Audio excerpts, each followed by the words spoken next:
नमस्कार। राजस्थान समाचार में आपका स्वागत है। पेश है राजस्थान की खास खबरें। राजस्थान में तूफानी बारिश की आशंका। मौसम विज्ञान केंद्र के निदेशक राधेश्याम शर्मा ने बताया कि जयपुर, अजमेर, कोटा, उदयपुर, भरतपुर संभाग में पिछले 5 से 7 दिन भारी बारिश जारी रहने की संभावना है। बीकानेर संभाग में अगले 5-6 दिन मध्यम से तेज बारिश की संभावना के साथ शेखावाटी क्षेत्र में कहीं कहीं भारी बारिश की संभावना जताई गई है। कुल मिलाकर कहा जाए तो प्रदेश में अगले एक सप्ताह मानसून सक्रिय रहेगा, जिसके चलते मध्यम से भारी और अति भारी बारिश का दौर जारी रहने की संभावना है। राजस्थान में चांदीपुरा वायरस का कहर। शाहपुरा जिले की 2 साल की मासूम ने तोड़ा दम। राजस्थान में चांदीपुरा वायरस की चपेट में आने से एक और मासूम की मौत हो गई है। 2 साल की बच्ची शाहपुरा जिले के जटड़िया गांव की रहने वाली थी। चांदीपुरा वायरस से संक्रमित होने के बाद बच्ची को परिजनों ने इलाज के लिए अहमदाबाद के अस्पताल में भर्ती कराया था। वहीं इलाज के दौरान बच्ची ने दम तोड़ दिया। वहीं मेडिकल प्रोटोकॉल के तहत बच्चे के शव का अंतिम संस्कार किया गया। सामने आ गया आरसीए के भ्रष्टाचारियों का नाम हो गए बेनकाब। खेल का मकसद होता है लोगों को आपस में जोड़ना। राज्य में क्रिकेट मैदान बनाए जाने और इंटरनेशनल लेवल के मैच का आयोजन होने से लोगों में उत्साह था, लेकिन कुछ लोगों ने मिलकर क्रिकेट स्टेडियम और मैच को भ्रष्टाचार का अड्डा बना दिया। अब राजस्थान क्रिकेट एसोसिएशन के भ्रष्टाचारियों का पर्दाफाश हो गया है। इसमें शामिल लोगों के नाम सामने आने के बाद महकमे में हड़कंप मच गया है। सभी आरोपों के खिलाफ एक्शन लिए जाने की बात सामने आ रही है।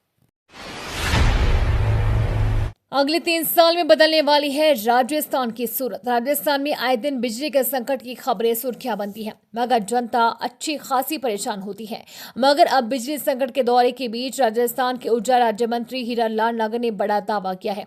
हीरालाल नागर ने कहा कि राजस्थान सौर ऊर्जा के लिए पूरे देश में नंबर 1 पर है, मगर पिछली सरकार ने कोई खास काम बिजली उत्पादन के क्षेत्र में नहीं किया। अब राजस्थान में अगले 3 साल में बिजली का उत्पादन बढ़ाया जाना है।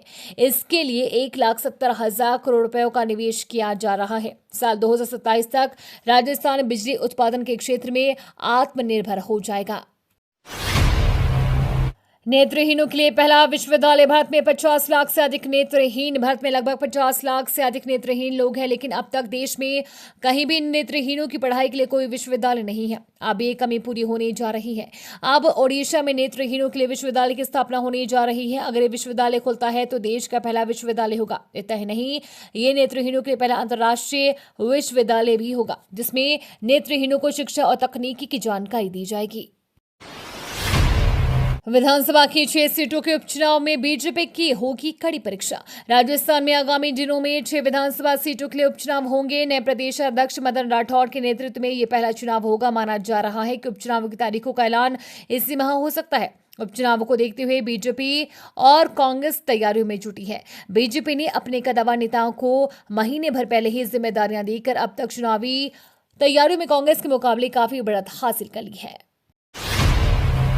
हिंदुस्तान एरोनॉटिक्स में बिना लिखित परीक्षा के पाए नौकरी। हिंदुस्तान एरोनॉटिक्स लिमिटेड में नौकरी पाने का बेहतरीन अवसर है। जिन उम्मीदवारों के पास आईटीआई का सर्टिफिकेट है वे अप्रेंटिस के पदों के लिए अप्लाई कर सकते हैं। उम्मीदवार जो भी इन पदों पर अप्लाई करने के इच्छुक एवं योग्य हैं वे HAL की आधिकारिक वेबसाइट HAL/india.co.in के माध्यम से आवेदन कर सकते हैं। इसके लिए आवेदन प्रक्रिया शुरू हो चुकी है। HAL के इन पदों के लिए जो भी आवेदन करने का मन बना रहे हैं वे 31 अगस्त तक का या उससे पहले अप्लाई कर सकते हैं। जल जीवन मिशन में 900 करोड़ का महाघोटाला। जल जीवन मिशन के 900 करोड़ रुपए के महाघोटाले की जांच कर रहे प्रवर्तन निदेशालय इस मामले में 5 आरोपियों के खिलाफ चार्जशीट पेश कर दी है। ईडी ने ये चार्जशीट IRCON कंपनी के फर्जी सर्टिफिकेट से टेंडर उठाने को लेकर पेश की है। ईडी की ओर से ये चार्जशीट ठेकेदार पदमचंद जैन, महेश मित्तल, संजय बढ़ाया, मुकेश पाठक और पीयूष जैन के खिलाफ पेश की है। इस चार्जशीट में अधिकारियों को ठेकेदारों और अन्य व्यक्तियों की तरफ से घूस दिए जाने का कच्चा चिट्ठा खोला गया है। जयपुर में सरस दूध 2 रुपए लीटर हुआ महंगा। राजस्थान के जयपुर में सरस दूध के दाम बढ़ गए हैं। जयपुर जिला दुग्ध उत्पादन सहकारी संघ की बढ़ी हुई कीमतें 11 अगस्त की शाम को होने वाली सप्लाई से लागू होगी। डेयरी प्रशासन ने दूध के सभी ब्रांड पर 2 रुपए प्रति लीटर का इजाफा किया है। उल्लेखनीय है कि जुलाई महीने में डेयरी संघ ने दूध की कीमतें बढ़ाने के संकेत दिए थे। आधिकारिक तौर पर अब कीमतें बढ़ा दी गई है। दूध की कीमतों में बढ़ोतरी को लेकर जयपुर डेयरी और से कहा गया है कि सरस दूध पर सिर्फ 2 रुपए की बढ़ोतरी की गई है ताकि लोगों पर ज्यादा भार न पड़े। इससे पहले आखिरी बार जयपुर डेयरी ने 2023 में दूध की कीमतों में बढ़ोतरी की थी। उस समय जयपुर डेयरी में सरस टोन 50 रुपए लीटर, स्टैंडर्ड हराब 56 रुपए लीटर और गोल्ड 64 रुपए और DTM 42 रुपए प्रति लीटर मिल रहा है। अब सभी की कीमतों में 2 का इजाफा हो गया है।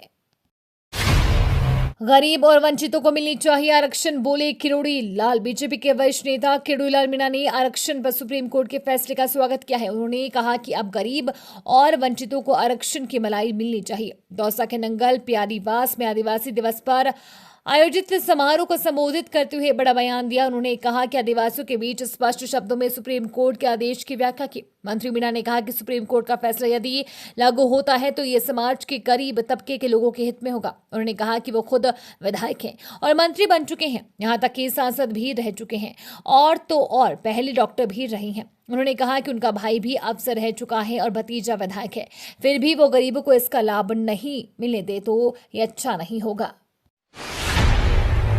सीएम भज्जूलाल शर्मा ने राज्यपाल बागड़े से की मुलाकात। राजस्थान के सीएम भज्जूलाल शर्मा ने राज्यपाल हरिभाऊ किशन राव बागड़े से मुलाकात की है।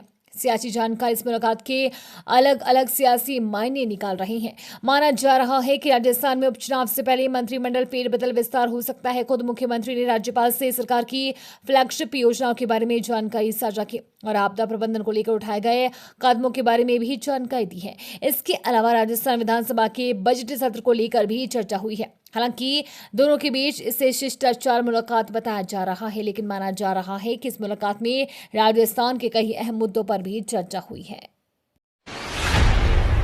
इसलिए मंत्री पद से दिया इस्तीफा, पहली बार खुलकर बोले किरोड़ी लाल मीणा। बीजेपी नेता किरोड़ी लाल मीणा ने SC/ST आरक्षण और अपने मंत्री पद के इस्तीफे को लेकर बड़ी बात कही है। दौसा में विश्व आदिवासी दिवस को संबोधित करते हुए उन्होंने अपने इस्तीफे का जिक्र कर कहा कि मैंने मंत्री पद को इसलिए ठोकर मार दी क्योंकि जहां मैं 45 वर्षों से सेवा कर रहा हूं उन लोगों ने मेरी बात को नहीं रखा। उन्होंने SC/ST आरक्षण को लेकर भी बड़ी बात कही।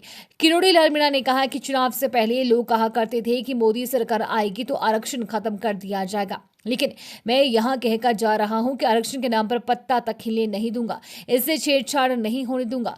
उन्होंने ये भी कहा कि मैं हनुमान जी तो नहीं हूं कि सेना चीर कर आपको विश्वास दिलाऊं, लेकिन मैं आपको वादा करता हूं कि इस मामले पर अपने समाज को समर्पित रहूंगा।